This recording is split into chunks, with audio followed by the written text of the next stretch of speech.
नमस्कार, मैं हूं सुधीर चौधरी और ब्लैक एंड व्हाइट में आपका स्वागत है। आज हम सबसे पहले आपको धर्म की दुनिया के सबसे आधुनिक और खतरनाक खेल के बारे में बताएंगे। ये खेल भारत में स्कूल जाने वाले नाबालिग लड़कों के साथ खेला जा रहा है। देश में कम से कम 4 ऐसे मामले सामने आए हैं जिनमें ऑनलाइन गेम्स खेलने वाले नाबालिग लड़कों का वीडियो गेम्स के जरिए ही ब्रेन वॉश कर दिया गया और उन्हें इस्लाम धर्म कबूल करने के लिए उकसाया गया। ये एक अंतर्राष्ट्रीय रैकेट है जो आपके बच्चों के साथ ऑनलाइन गेमिंग के जरिए जुड़ जाता है और फिर उन गेम्स के साथ साथ इस्लाम का प्रचार करने लगता है। आज हम आपको उस ऑनलाइन गेम का नाम भी बताएंगे और ये भी बताएंगे कि कहीं आपका बच्चा भी इस गेमिंग जिहाद का शिकार तो नहीं हो रहा। अगर आप चाहें तो इस विषय पर अपनी राय ट्वीट करके हमें भेज सकते हैं और अपने ट्वीट के साथ #गेमिंग जिहाद जरूर लिखें। आज ब्लैक एंड व्हाइट में हम सबसे पहले आपको धर्म की दुनिया के सबसे आधुनिक, सबसे नए और सबसे खतरनाक खेल के बारे में बताएंगे। ये खेल भारत में स्कूल जाने वाले नाबालिग लड़कों के साथ खेला जा रहा है और हमारे देश में कम से कम 4 ऐसे मामले सामने आए हैं जिनमें ऑनलाइन गेम्स खेलने वाले नाबालिग लड़कों का वीडियो गेम्स के जरिए ही ब्रेन वॉश किया गया और फिर उन्हें इस्लाम धर्म कबूल करने के लिए उकसाया गया। ये एक बहुत बड़ा अंतर्राष्ट्रीय रैकेट हो सकता है जो आपके बच्चों के साथ ऑनलाइन गेमिंग के जरिए जुड़ता है और इसीलिए आज हम सबसे पहले इसी खबर का आपके लिए विश्लेषण करेंगे। ये बहुत बड़ा खुलासा भारत के हर परिवार के लिए होगा और अगर आप चाहें तो इस विषय पर अपनी राय ट्वीट करके हमें भेज सकते हैं और पूरे देश को अपनी राय बता सकते हैं। आज जब आप अपने ट्वीट लिखेंगे करेंगे तो उनके साथ आप #गेमिंग जिहाद जरूर टैग कीजिएगा। ये हैशटैग है, ये आप याद रखिएगा, ये है #गेमिंग जिहाद। लेकिन इस विश्लेषण से पहले हम आपको उन नाबालिग लड़कों के बारे में बताना चाहते हैं जो पहले गैर मुस्लिम थे लेकिन बाद में इन सभी लड़कों ने अपना धर्म परिवर्तन कर लिया और इस्लाम धर्म को अपना लिया। पुलिस का कहना है कि उसने अब तक ऐसे 4 नाबालिग लड़कों को पहचान लिया है जो ऑनलाइन गेमिंग के दौरान ऐसे लोगों के संपर्क में आए जो धर्म परिवर्तन का एक बहुत बड़ा रैकेट चला रहे थे। इन 4 लोगों में से 2 नाबालिग लड़के उत्तर प्रदेश के गाजियाबाद जिले में रहते हैं जिनमें एक लड़का 16 साल का है और यह लड़का पहले जैन धर्म से था और दूसरा लड़का हिंदू धर्म से था। तो गाजियाबाद जिले के जो 2 लड़के हैं, एक जैन था, एक हिंदू था, लेकिन बाद में इन दोनों लड़कों ने अपना धर्म बदल लिया और इस्लाम धर्म को अपना लिया।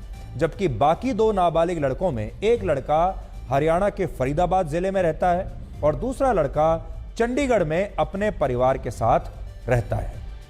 ये वो 4 नाबालिग लड़के हैं जिनके परिवार गेमिंग के नाम पर अपने बच्चों के साथ जिहाद करने का आरोप लगा रहे हैं और गाजियाबाद के मामले में जो पुलिस ने FIR दर्ज की है उसमें इस धर्म परिवर्तन के रैकेट को लेकर कई गंभीर आरोप लगाए गए हैं। गेमिंग जिहाद से इन परिवारों का मतलब है ऑनलाइन गेमिंग के जरिए उनके बच्चों में अपने धर्म के प्रति नफरत पैदा करना और उनका ब्रेन वॉश करके उन्हें इस्लाम धर्म में परिवर्तित करवा देना। समझने वाली बात यह है कि पुलिस को अब तक ऐसे 4 नाबालिग लड़कों के बारे में पता चला है, लेकिन इसका मतलब यह बिल्कुल नहीं है कि ऐसा सिर्फ 4 लड़कों के साथ ही हुआ होगा। हो सकता है ऐसे लड़कों की संख्या 40 हो, 400 हो, 4000 हो, 40,000 हो या फिर 4 लाख भी हो सकती है, क्योंकि जिस ऑनलाइन गेम को खेलते हुए इन 4 लड़कों ने अपना धर्म बदल लिया वो गेम भारत के युवाओं और खास तौर पर 14 से 18 वर्ष के बच्चों में बहुत ही लोकप्रिय है। आज उस ऑनलाइन गेम के बारे में भी हम आपको बताएंगे, उसका नाम बताएंगे ताकि आप सब ये चेक कर सकें कि आपके घर में जो बच्चे हैं कहीं वो लोग भी इसी ऑनलाइन गेम को तो नहीं खेल रहे। तो इसलिए आगे जो मैं आपको बताने वाला हूं उसे बहुत ध्यान से आप सुनिएगा। इस ऑनलाइन गेम का नाम है फोर्टनाइट, जिसे एपिक गेम्स नाम की एक अमेरिकी कंपनी ने वर्ष 2017 में लॉन्च किया था और ये PUBG की तरह ही एक शूटर वीडियो गेम है जिसमें यूजर एक वर्चुअल आइलैंड पर होता है और वहां उसके पास ऐसे हथियार होते हैं जिनकी मदद से उसे अपने दुश्मनों को शूट करके खत्म करना होता है। ये वो वीडियो गेम है जो आपकी स्क्रीन पर चल रहा है। इस वीडियो गेम का नाम है फोर्टनाइट। आप नोट करके रख लीजिए। और आज आपको अपने बच्चों से पूछना है कि क्या वो भी फोर्टनाइट नाम का ये वीडियो गेम तो नहीं खेल रहे। वर्ष 2017 में जब ये गेम लॉन्च हुआ था तब इसका इंटरफेस बहुत नया और बहुत अलग था। इतना नया और अलग था कि ये ऑनलाइन गेम पूरी दुनिया में लोकप्रिय हो गया और एक वर्ष में ही भारत में भी 20 करोड़ लोगों ने इस ऑनलाइन गेम के लिए खुद को रजिस्टर कर लिया। सोचिए, 20 करोड़ लोग भारत के रजिस्टर्ड हो गए इस ऑनलाइन गेम पर। इसलिए आप खुद अंदाजा लगा सकते हैं कि अगर इस ऑनलाइन गेम के जरिए धर्म परिवर्तन का रैकेट चलाया जा रहा था तो इसमें और न जाने कितने युवा, कितने बच्चे इसका शिकार हुए होंगे। इसीलिए हमने आपसे कहा कि अभी तो 4 मामले सामने आए हैं, लेकिन ये 4 मामले नहीं, ये 4 लाख भी हो सकते हैं।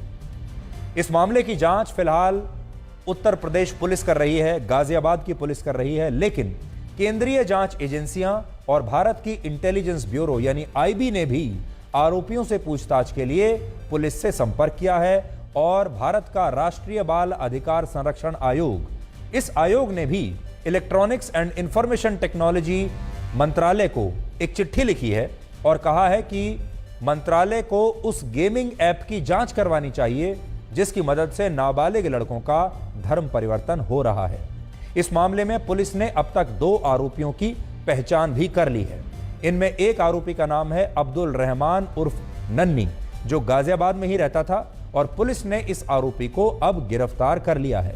जबकि दूसरे आरोपी का नाम है शाहनवाज खान उर्फ बद्दू, जो महाराष्ट्र के ठाणे जिले का रहने वाला है। और जब उत्तर प्रदेश की पुलिस की एक टीम इस आरोपी को गिरफ्तार करने के लिए ठाणे में उसके घर पहुंची तो ये तब तक वहां से फरार हो चुका था और पुलिस इस आरोपी को ही मास्टरमाइंड मान रही है।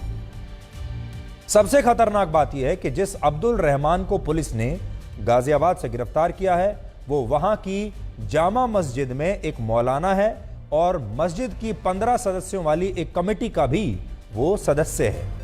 इसके अलावा इस मामले में दर्ज हुई एफआईआर और पुलिस की अब तक की जांच ये कहती है कि गाजियाबाद में जिन 2 नाबालिग लड़कों ने इस्लाम धर्म को अपनाया वो दोनों लड़के इसी जामा मस्जिद के मौलाना के संपर्क में थे और यही मौलाना इन दोनों लड़कों को मस्जिद में बुलाकर इनका ब्रेन वॉश किया करता था।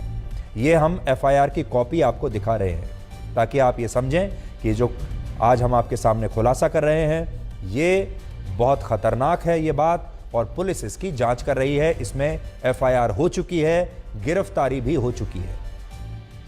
इनमें जो लड़का जैन धर्म को मानता था उसके माता पिता का कहना है कि ये जो लड़का है, नाबालिग लड़का, ये जिम जाने के बहाने हर दिन अपने घर से 5 बार बाहर जाता था। सोचिए, अपने घर में बताता था कि मैं जिम जा रहा हूं और दिन में कम से कम 5 बार ये घर से बाहर जाता था। घर वालों को शक हुआ कि आखिर ये जाता कहां है और जिम में इसका अचानक से इतना मन क्यों लगने लगा। जब एक दिन शक होने पर उसके पिता ने इस लड़के का पीछा किया तो पता चला कि ये लड़का असल में जिम जाता ही नहीं बल्कि ये मस्जिद में नमाज पढ़ने के लिए जाता था और इसी दौरान वो इस्लाम धर्म की शिक्षा भी ले रहा था। और उसे अपने धर्म से इतनी नफरत हो चुकी थी कि जब उसके परिवार ने उसे मस्जिद जाने से रोका तो इस लड़के ने कहा कि अगर उस पर दबाव बनाया गया तो वो अपना घर छोड़कर मस्जिद में जाकर रहने लगेगा। जिसके बाद इस मामले में पहली एफआईआर दर्ज हुई और फिर पुलिस को इस मामले की जांच में पता चला कि ये पूरा मामला धर्म के वीडियो गेम का है। हालांकि अभी बहुत सारे लोग इस बात को समझ नहीं पा रहे हैं कि आखिर जब इन नाबालिग लड़कों का धर्म परिवर्तन ऑनलाइन गेम्स के जरिए हुआ तो फिर इसमें गाजियाबाद की एक मस्जिद के मौलाना का कनेक्शन कहां से आया। आपको भी कहानी में यह ट्विस्ट समझ में नहीं आ रहा होगा कि जब सब कुछ ऑनलाइन गेम्स के जरिए हो रहा है तो ये बच्चा मस्जिद में कैसे पहुंचा और इस पूरी कहानी में मौलाना की एंट्री कैसे हो गई। तो आज हमने इस बिजनेस मॉडल को आपके लिए डिकोड किया है, इसे बहुत अच्छी तरह से हमने समझा और हम चाहते हैं कि आज देश के हर परिवार में, देश का हर माता पिता, खास तौर पर जिनके बच्चे ऑनलाइन गेम्स खेलते हैं, वो इस बिजनेस मॉडल को बहुत ध्यान से देखें और समझें। यह बिजनेस मॉडल दो बातों के इर्द गिर्द घूमता है, जिनमें पहला है मकसद और दूसरा है जरिया। मकसद है गैर मुसलमानों का धर्म परिवर्तन करना और इस्लाम धर्म का प्रचार प्रसार करना, और जरिया है ये ऑनलाइन गेम्स और आपके बच्चों के हाथ में मोबाइल फोन्स। आज पूरी दुनिया एक ही चीज से जुड़ी हुई है और उसे हम कहते हैं इंटरनेट। ये इंटरनेट ऐसी चीज है जो दुनिया में बैठे किसी भी व्यक्ति को कहीं से भी कनेक्ट कर सकती है।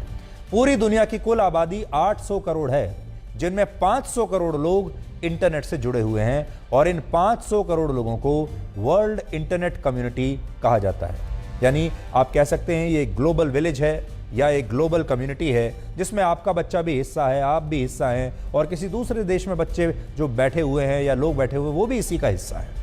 और इस इंटरनेट कम्युनिटी में किसी भी चीज का प्रचार प्रसार करना बहुत सरल है, बहुत ही आसान है, और इनमें भी ऑनलाइन वीडियो गेम्स को एक टूल की तरह अब इस्तेमाल किया जाता है।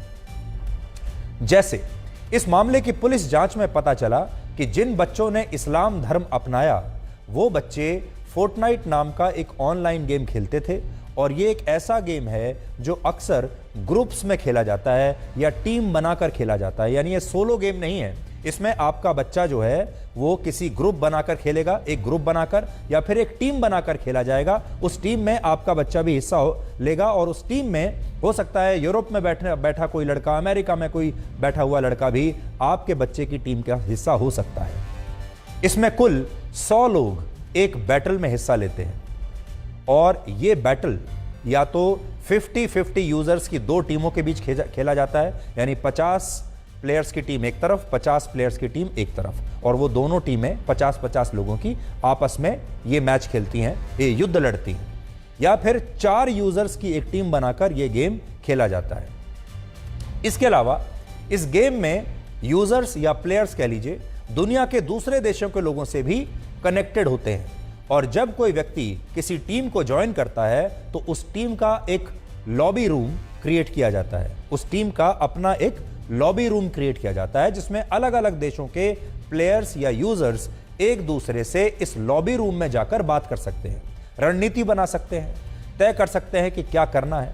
और यह पहला चरण होता है फेज 1, जहां आपके बच्चों की पूरी डिटेल्स ऐसे लोगों तक पहुंच जाती हैं जो धर्म परिवर्तन का रैकेट इस ऑनलाइन गेम के पीछे बैठकर चला रहे हैं। इसके बाद इन बच्चों को अलग अलग मैसेजिंग ऐप्स पर जुड़ने के लिए इनवाइट भेजा जाता है। जैसे इन मामलों में यह पता चला कि ये बच्चे डिस्कॉर्ड नाम के एक मैसेजिंग ऐप पर इस ऑनलाइन गेम की कम्युनिटी से जुड़े हुए थे, और इसमें यूरोप, अमेरिका और दूसरे पश्चिमी देशों के यूजर्स भी थे जो इस ऑनलाइन गेम की आड़ में धर्म का प्रचार कर रहे थे। जैसे जब कोई बच्चा किसी लेवल को पार नहीं कर पाता था या हार जाता था, तो उससे यह कहा जाता था कि अगर उसने कुरान की आयत को याद कर लिया या उसे बार बार पढ़ा तो वो इस गेम में जीत ही जाएगा।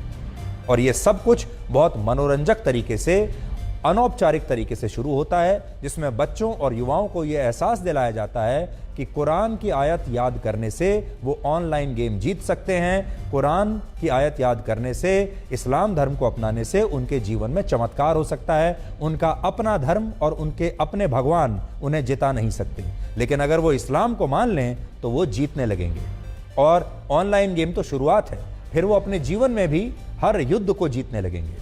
जबकि सच ये है कि ये गेम उन्हें जानबूझकर जिताया जाता है, यानी जो दूसरी टीम है जो असल में एक मकसद के साथ खेल रही है, वो जानबूझ के इन बच्चों से हार जाती है, और जब वो हार जाती है तो बच्चा आपका जीतता है, और फिर उसे ये कहा जाता है क्योंकि उसने कुरान की आयत पढ़ी थी ये मैच खेलने से पहले, इसलिए वो जीत गया, और देखिए कितना बड़ा चमत्कार हुआ। आरोपों के मुताबिक कुरान की आयतें पढ़ने के बाद गेमर्स के कम्युनिटी ग्रुप में ऐसे वीडियोस भेजे जाते हैं जो इस्लाम धर्म के प्रचार प्रसार से जुड़े होते हैं। जैसे गाजियाबाद में जिस हिंदू नाबालिग लड़के ने अपना धर्म बदला, उसे एक यूजर ने एक यूट्यूब चैनल का लिंक भेजा जिस पर यह बताया जाता है कि कैसे इस्लाम धर्म सब कुछ बदल सकता है, कैसे यह सबसे शक्तिशाली धर्म है। और जब इस हिंदू लड़के ने इस लिंक पर जाकर रोजाना यही वीडियो देखने शुरू कर दिए, तो इससे उसका ऐसा ब्रेन वॉश हुआ कि उसने मस्जिद जाकर 5 वक्त की नमाज पढ़ना ही शुरू कर दिया। और ये बात हम नहीं कह रहे हैं, बल्कि यही बात FIR में लिखी हुई है। यानी जब ये नाबालिग लड़के इस्लाम धर्म से प्रभावित हुए तो जो धर्म परिवर्तन का अंतर्राष्ट्रीय रैकेट काम कर रहा है, उन लोगों ने भारत में इस लड़के को ट्रैक करना शुरू कर दिया। और फिर महाराष्ट्र में शाहनवाज खान से पहले संपर्क किया गया और फिर गाजियाबाद में एक मस्जिद के मौलाना को यह काम सौंपा गया, ये टास्क दिया गया कि जिन 2 नाबालिग लड़कों को इस्लाम धर्म के प्रति हमने आकर्षित किया है, यानी जिन केसेस को हमने एकदम तैयार कर दिया है, उन्हें हर रोज मस्जिद बुलाया जाए और उन्हें कट्टर मुसलमान बना दिया जाए। तो देखिए, ये जो पूरा मॉडल है ये इस तरह से चलता है। दुनिया भर के लोग इस ऑनलाइन गेम में जुड़े हुए हैं। उसके बाद भारत का कोई नाबालिग बच्चा इससे जुड़ता है, ऑनलाइन गेम के जरिए उसका ब्रेन वॉश किया जाता है। जब वो देखते हैं कि बच्चे का ब्रेन वॉश हो चुका है, उसके बाद देखते हैं कि भारत में हमारे और कौन कौन से ऑपरेटिव्स हैं, कौन कौन लोग हमारे साथ भारत में काम करते हैं। फिर पता चलता है कि मान लीजिए उनका एक एजेंट महाराष्ट्र के ठाणे में बैठा है। फिर उसे बताया जाता है कि हमारे पास 2 केस गाजियाबाद में हैं। उन 2 लड़कों को गाजियाबाद के आसपास की किसी मस्जिद से कनेक्ट करना है। उसके बाद मस्जिद के मौलवी को इस कहानी में शामिल किया जाता है और फिर इन दोनों लड़कों को उस मौलवी को सौंप दिया जाता है। आसान भाषा में कहें तो जो युवा ऑनलाइन गेम्स खेलते हैं, उन प्लेटफॉर्म्स पर गेम्स की आड़ में धर्म का प्रचार किया जाता है और जो लोग इस ट्रैप में फंस जाते हैं, उन्हें ट्रैक करके स्थानीय लेवल पर उन्हें मस्जिदों में लाकर फिर उनका आगे का ब्रेन वॉश किया जाता है। और इससे भी ज़्यादा खतरनाक बात यह है कि जिन युवाओं का ब्रेन वॉश हुआ है, वो युवा जाकिर नाइक जैसे कट्टरपंथियों को अपना हीरो मानने लगते हैं और इन युवाओं का ब्रेन वॉश करने के लिए इनके साथ जो ऑनलाइन गेमर्स जुड़े होते हैं, वो अपना हिंदू नाम रखकर इन्हें गुमराह करते हैं, जैसा कि इन मामलों में हुआ है। और ऐसा नहीं है कि धर्म परिवर्तन का ये एक बिजनेस मॉडल बिल्कुल नया हो, ऐसा नहीं है। पहले इस बिजनेस मॉडल के तहत गैर मुस्लिम लड़कियों का धर्म परिवर्तन कराया जाता था, जिसे बहुत सारे लोग ऑनलाइन लव जिहाद भी कहते हैं। तो यहां पर इन्होंने लड़के और लड़कियां ये देखा कि गैर इस्लाम धर्मों को मानने वाले लड़के और लड़कियां, खास तौर पर इनके निशाने पर रहते हैं हिंदू लड़कियां और हिंदू लड़के। तो हिंदू लड़कियों को जब निशाना बनाना है और उनका धर्म परिवर्तन करना है, तो वो होता है मोहब्बत के जरिए, वो होता है प्यार के जरिए, वो होता है लव जिहाद के जरिए, जिसे हम आम भाषा में अब लव जिहाद कहने लगे हैं। और इसीलिए आपने देखा होगा हमारे देश में लव जिहाद के मामले लगातार बढ़ रहे हैं। ये लड़कियों के मामले में होता है और इसके लिए डेटिंग ऐप से लेकर अलग अलग सोशल मीडिया प्लेटफॉर्म्स का इस्तेमाल किया जाता है। और ये बात NIA से लेकर अलग अलग जांच एजेंसियों और पुलिस की रिपोर्ट्स में सामने आई है। यानी इन लड़कियों को अलग अलग ऑनलाइन प्लेटफॉर्म्स के जरिए, डेटिंग ऐप्स के जरिए संपर्क किया जाता है। जो मुस्लिम लड़के होते हैं वो अपना नाम बदलते हैं, हिंदू नाम रख लेते हैं और फिर इन लड़कियों से दोस्ती करते हैं। फिर दोस्ती करने के बाद एक रिलेशनशिप में आ जाते हैं और फिर इन्हें ज़बरदस्ती कहा जाता है कि आप अपना धर्म परिवर्तन कीजिए। इसको लव जिहाद कहा जाता है। लेकिन ये तो लड़कियों पर लागू होता है। उसी उम्र के जो लड़के हैं, यानी ये लड़कियां हैं 16-17 साल की स्कूल जाने वाली लड़कियां, अब लव जिहाद का शिकार हो रही हैं।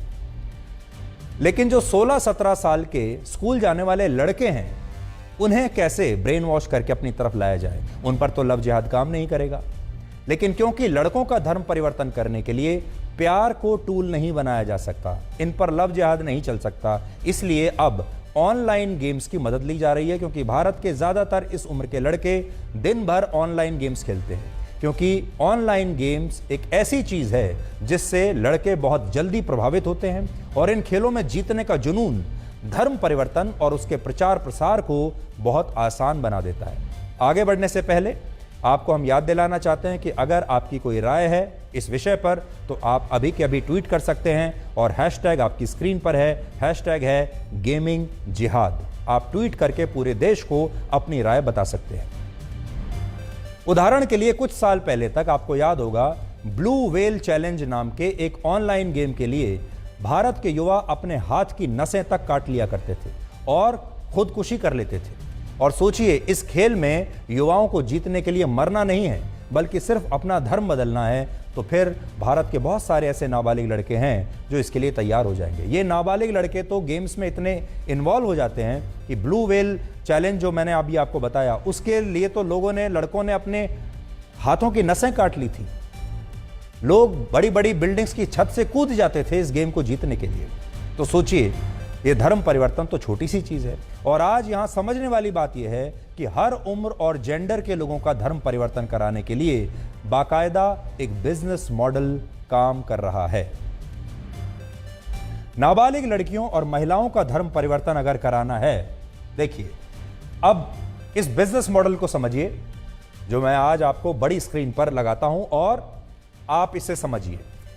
अगर किसी लड़की का या महिला का धर्म परिवर्तन कराना है तो उस पर लव जिहाद का बिजनेस मॉडल लागू किया जाता है। अगर नाबालिग लड़का है तो गेमिंग जिहाद, और अगर 25 से 35 या 40 साल के लोग हैं जो मेल्स हैं, अगर उनका धर्म परिवर्तन कराना है तो वो कैसे करेंगे, क्योंकि वो ना तो ऑनलाइन गेम्स खेलते हैं और ना ही वो लव जिहाद के चक्कर में आएंगे। तो उनके लिए उन्हें लालच का इस्तेमाल किया जाता है, नौकरी, पैसा, सुविधा। तो ये कैसे काम करता है, देखिए ये काम करता है या तो प्यार के जाल में फंसाकर धर्म परिवर्तन कराया जाए जो लड़कियों पर चलता है, या फिर गेमिंग के जरिए नाबालिग लड़कों को फंसाया जाए, और या फिर लालच के जरिए, लालच देकर बहुत सारे लोगों को कहा जाता है उन्हें नौकरी मिलेगी, पैसा मिलेगा, अलग अलग सुविधाएं मिलेगी, और तब उनका धर्म परिवर्तन करा दिया जाता है। और इसमें जो लोग गरीबी के चंगुल में फंसे हुए हैं, जिनके पास पैसा नहीं है और अपना पूरा परिवार उन्हें पालना है, वो कई बार इस चंगुल में फंस जाते हैं। तो हर उम्र के लोगों के लिए धर्म परिवर्तन का बाकायदा एक बिजनेस मॉडल बना हुआ है, और इसमें वीडियो गेम वाला मॉडल सबसे खतरनाक है, क्योंकि इसमें मोबाइल फोन पर गेम खेलने वाले बच्चों के साथ धर्म के नाम पर एक बहुत बड़ा धोखा हो रहा है, और भारत के ज्यादातर बच्चों और युवाओं को इससे जबरदस्त खतरा है। और यही बात हम आपको कह रहे हैं, इसमें धोखा इन्वॉल्व है। देखिए, जो लव जिहाद होता है उसमें भी धोखा है। पहले धोखा होता है, बाद में जबरदस्ती की जाती है धर्म परिवर्तन के लिए लड़कियों पर।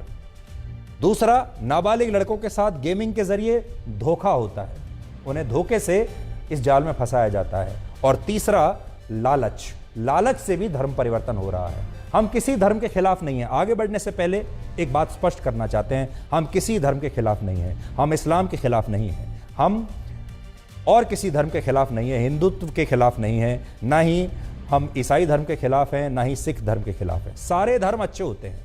हर धर्म में यही बताया गया है कि इंसानियत सबसे बड़ी चीज है, मोहब्बत सबसे बड़ी चीज है। लेकिन अगर धोखे से किसी का धर्म परिवर्तन कराया जाए, झूठ बोलकर धर्म परिवर्तन कराया जाए, जबरदस्ती धर्म परिवर्तन कराया जाए, या फिर लालच देकर धर्म परिवर्तन कराया जाए, तो ये गैर कानूनी है, ये गलत बात है। और उसी गलत बात के खिलाफ आज हम देश के सामने अपनी आवाज उठा रहे हैं। सो इस गलतफहमी में मत रहिएगा कि ये किसी एक धर्म के खिलाफ है। ये जबरदस्ती, धोखे से और लालच से धर्म परिवर्तन के खिलाफ है।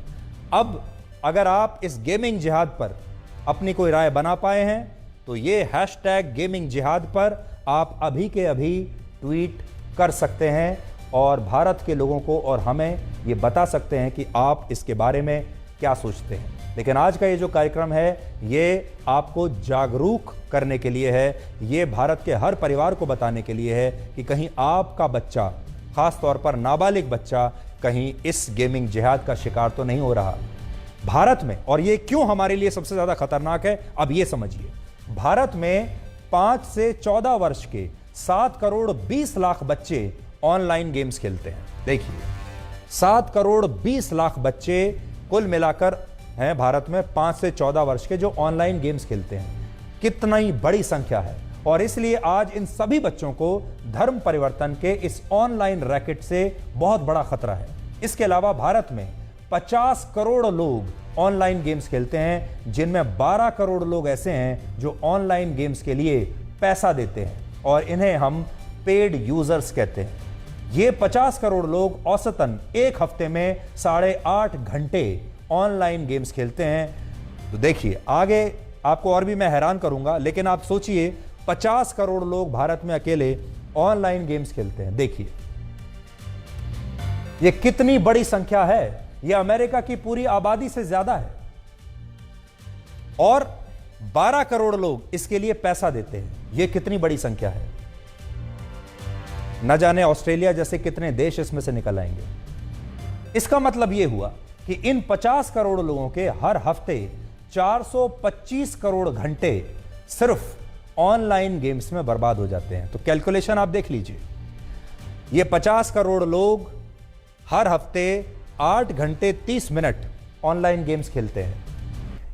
और अगर इसको आप कैलकुलेट करेंगे 50 करोड़ से इस 8 घंटे 30 मिनट को, तो एक हफ्ते में 425 करोड़ घंटे हमारे देश के लोग ऑनलाइन गेम्स खेल रहे हैं। अब आप इसको मैं ये कहूंगा कि 425 करोड़ मैन आवर्स हैं जो हम बर्बाद कर रहे हैं। ये 425 करोड़ घंटे अगर हमारे देश के लोग किसी अच्छे काम में लगाएं, किसी कंस्ट्रक्टिव काम में लगाएं, तो सोचिए भारत कितनी बड़ी शक्ति बन सकता है, हम कितना काम कर सकते हैं। और हमारे पास ये 50 करोड़ लोग जो हैं, ये जो शक्ति है युवाओं की, ये दुनिया में किसी देश के पास नहीं है। इसीलिए लोग कहते हैं कि भारत का भविष्य सबसे उज्जवल है, क्योंकि हमारे पास इतने युवाओं की शक्ति है। लेकिन ये 50 करोड़ लोग कर क्या रहे हैं? सोचिए, ये ऑनलाइन गेमिंग खेल रहे हैं और 425 करोड़ घंटे इस देश के, अपने इस समाज के, अपने परिवार के ऑनलाइन गेम्स पर बर्बाद कर रहे हैं। अब आप सोचिए 425 करोड़ घंटे में अगर कुछ अच्छा काम ये हमारे युवा करने पर आ जाएं, तो भारत को कहां से कहां पहुंचा सकते हैं, अपने आप को और अपने परिवार को कहां से कहां पहुंचा सकते हैं। यानी समय की ऐसी बर्बादी शायद ही किसी और देश के युवा करते होंगे जैसे हमारे देश के युवा कर रहे हैं। कहते हैं समय के पास इतना समय नहीं होता कि वो आपको दोबारा समय दे, लेकिन भारत में बहुत सारे युवा इस समय को न सिर्फ बर्बाद कर रहे हैं, बल्कि वो अपना भी बहुत बड़ा नुकसान कर रहे हैं। देश का नुकसान कर रहे हैं, अपना नुकसान कर रहे हैं, अपने परिवार का नुकसान कर रहे हैं। हमने पुराने ज़माने से सुनते हम आ रहे हैं कि समय जो है वो सबसे कीमती चीज़ होती है, लेकिन हमारे देश के युवा शायद समय को मुफ्त का माल समझ रहे हैं। वो समझते हैं समय की कोई कीमत ही नहीं है, समय तो मुफ्त का है। समय मुफ्त नहीं है, समय सबसे कीमती है जिसे बर्बाद किया जा रहा है।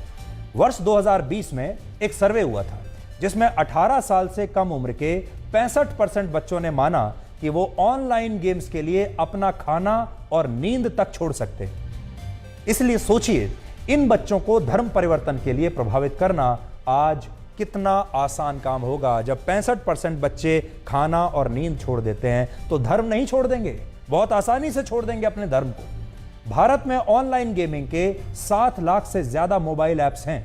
भारत ऑनलाइन गेम्स का सबसे बड़ा बाजार है और इन 7 लाख दुकानों पर भारत के करोड़ों युवा हर दिन अपना पैसा और समय बर्बाद करते हैं। और बहुत सारे युवाओं को इन ऑनलाइन गेम्स की लत लग चुकी है, जिसके लिए वो धर्म परिवर्तन करने के लिए भी बहुत आसानी से तैयार हो जाते हैं। और गेमिंग इंडस्ट्री इन खतरों में इसलिए नहीं सोचती इनके बारे में, क्योंकि ये सारे बच्चे और युवा उनके ग्राहक हैं, उनके कस्टमर्स हैं, उनका पूरा धंधा इन बच्चों पर चलता है। और अगर ये ग्राहक जागरूक हो गए, अगर इन्हें पता चल गया कि ये काम गलत है, तो फिर ये सारी ऑनलाइन गेमिंग की दुकानें बंद हो जाएंगी, ऑनलाइन ऐप्स बंद हो जाएंगे। भारत की गेमिंग इंडस्ट्री 231 लाख करोड़ रुपए की है, जो 2025 में यानी अब से 2 साल बाद 412 लाख करोड़ रुपए की हो जाएगी। और इस इंडस्ट्री का जितना विस्तार होगा, उतना ही इससे धर्म परिवर्तन का बिजनेस मॉडल और कामयाब होगा। इसलिए इस पर रोक लगाने की जरूरत है। और अगर आपका बच्चा ऑनलाइन वीडियो गेम्स खेलता है, तो उस पर आपको नजर रखने की अब इस समय पहले से कहीं ज्यादा जरूरत है। वर्ष 2015 से 2020 के बीच 5 साल में पूरी दुनिया में सबसे ज्यादा 13 लाख लोगों ने अपना धर्म परिवर्तन करके इस्लाम धर्म को अपनाया है। अब जो मैं आंकड़ा आपके सामने दे रहा हूं, ये बड़ा चौंकाने वाला आंकड़ा है, इसे ध्यान से देखिएगा। 5 साल में दुनिया भर में 13 लाख लोगों ने, जो पहले गैर इस्लामिक धर्म को मानते थे, उन 13 लाख लोगों ने इस्लाम धर्म को कबूल किया है 5 साल के बीच। ये दुनिया भर के धर्मांतरण की फिगर्स हैं, आंकड़े हैं आपके सामने। और कहां कहां सबसे ज्यादा हुआ है दुनिया में, वो भी आप इस नक्शे पर देख सकते हैं। इसके बाद 5 लाख लोगों ने ईसाई धर्म को अपनाया, 4,70,000 लोगों ने बौद्ध धर्म को अपनाया और सिर्फ 30,000 लोगों ने अपना धर्म परिवर्तन करके हिंदू धर्म को अपनाया है। यानी पूरी दुनिया में सबसे कम हिंदू धर्म को लोगों ने अपनाया है। इसके पीछे एक बड़ा कारण यह है कि हिंदू धर्म कभी भी ना तो जबरदस्ती, ना लालच देकर और ना धोखा देकर किसी को धर्म परिवर्तन के लिए प्रेरित करता है। हिंदू धर्म में यह बात है ही नहीं। हिंदू धर्म में ऐसा कोई रैकेट नहीं है जो लोगों का धर्म परिवर्तन करवाए, या जबरदस्ती या धोखे से, लालच से। इसलिए सिर्फ 30,000 लोगों ने पूरे 5 साल में पूरी दुनिया में हिंदू धर्म को अपनाया है। सबसे कम हिंदू धर्म के मामले लगभग 30,000 लोगों ने अपने धर्म छोड़कर दूसरे धर्मों को अपना लिया। इससे आप यह समझ सकते हैं कि इस समय पूरी दुनिया में सबसे ज्यादा लोग इस्लाम धर्म में कन्वर्ट हो रहे हैं और इसके पीछे धर्म परिवर्तन के कई मॉडल्स काम कर रहे हैं।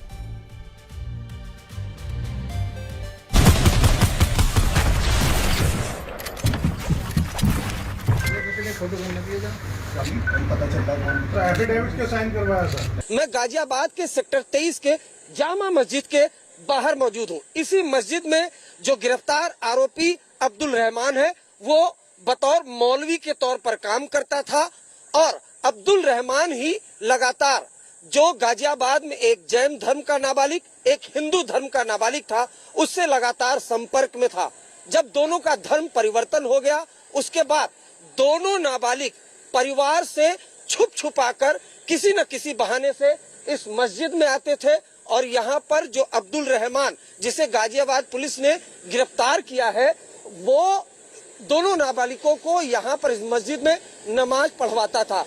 इन्होंने बहला फुसलाकर इसमें धर्मांतरण कराने में इनका एक जैन नाबालिग लड़का एवं 2 हिंदू लड़कों में इनका काफ़ी इंपॉर्टेंट रोल रहा है। इसके हमको इलेक्ट्रॉनिक साक्ष्य और बाकी एफिडेविट और डॉक्यूमेंट्स भी हमको हाथ लगे हैं। टीन एजर्स और नई उम्र के लड़के होते हैं, ये गेम के माध्यम से इनको आकर्षित करा जाता था। तो एक फोर्टनाइट नाम का एक मोबाइल एप्लीकेशन है, गेमिंग एप्लीकेशन है, जिसके माध्यम से इनको एक साथ एक प्लेटफॉर्म पे लाया जाता था। उसमें मुस्लिम लड़के कुछ हिंदू लड़कों की आईडी बनाकर उनसे बात करा करते थे और उनको आयतें पढ़ने के लिए, अगर गेम जीतना है तो आयतें पढ़ने के लिए उनको प्रेरित करा करते थे। जब वो गेम जीत जाते थे तो उनका विश्वास उनमें बिल्ड हो जाता था। और आपको आगे बढ़ने से पहले बता दें कि आप सबको आज का ये कार्यक्रम इतना पसंद आ रहा है कि इस समय ये जो हमारा हैशटैग है गेमिंग जिहाद, ये पूरे भारत में नंबर 2 पर ट्रेंड कर रहा है। ये आपकी शक्ति है, ये आपकी राय, आपके विचारों की शक्ति है और ये हमारे दर्शकों की शक्ति है जो पूरे देश का एजेंडा आज सेट कर रही है। और ये स्क्रीन पर मैं आपको जो दिखा रहा हूं, यही आज का हैशटैग है गेमिंग जिहाद, जो इस समय पूरे भारत में नंबर 2 पर ट्रेंड कर रहा है। ये देखिए, ये आप यहां देख सकते हैं गेमिंग जिहाद। आप सबके समर्थन से, आप सबके सपोर्ट से हमारे दर्शकों की ये ताकत आपको दिखाई देगी यहां पर, जब हम पूरे भारत में नंबर 2 पर ट्रेंड कर रहे हैं। अब हम आपको बस सिर्फ सावधान करना चाहते हैं, आपको यह बताना चाहते हैं कि आज आपको जो काम सबसे पहले करना है वो ये है कि अपने परिवार में आपके साथ जो भी आपके पास युवा हैं, खास तौर पर आपके घर में जो नाबालिग लड़के हैं जो दिन भर ऑनलाइन गेम्स खेलते रहते हैं, आज ही आपको उन लड़कों से बात करनी है और उनसे पूछना है कि वो कौन सा ऑनलाइन गेम खेल रहे हैं और क्या वो वही ऑनलाइन गेम तो नहीं खेल रहे जो आज हमने आपको बताया है। और अगर वो खेल रहे हैं तो आपको अपने बच्चे की ऑनलाइन एक्टिविटीज़ पर अब पहले से कहीं ज़्यादा नज़र रखनी पड़ेगी, क्योंकि चुनौती अब बहुत बड़ी हो चुकी है। अब पहले जैसा ज़माना नहीं रहा।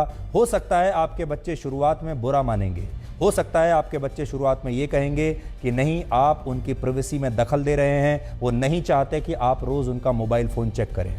लेकिन जब तक आपका बच्चा नाबालिग है तब तक हर माता पिता को उसकी पूरी ऑनलाइन एक्टिविटीज़ को चेक करने का पूरा अधिकार है। ये आपका कानूनी अधिकार भी है और आपका बच्चा आपको इससे रोक नहीं सकता। जब आपका बच्चा बालिग हो जाएगा तब अलग बात है, लेकिन जब तक वो बालिग नहीं होता, जब तक वो इस काबिल नहीं है कि वो सही फैसले ले सके, तो आपको अपने बच्चे की ऑनलाइन एक्टिविटीज़ पर अब हर हाल में नज़र रखनी ही पड़ेगी और ये देखना पड़ेगा कि कहीं वो भी किसी ऑनलाइन रैकेट का शिकार तो नहीं हो रहा, क्या वो भी धर्म परिवर्तन के इस रैकेट का शिकार तो नहीं हो रहा, और क्या आपका बच्चा भी दिन में 4-5 बार किसी न किसी बहाने से घर से बाहर जा रहा है, ये भी आपको देखना होगा। एक बहुत बड़ी खबर है और इस पर आज सबसे पहले हम देश के हर परिवार को जागरूक कर रहे हैं और आगे भी हम इसे अपना कर्तव्य समझते हैं कि हम आपको बताते रहें कि इस समय जो नई टेक्नोलॉजी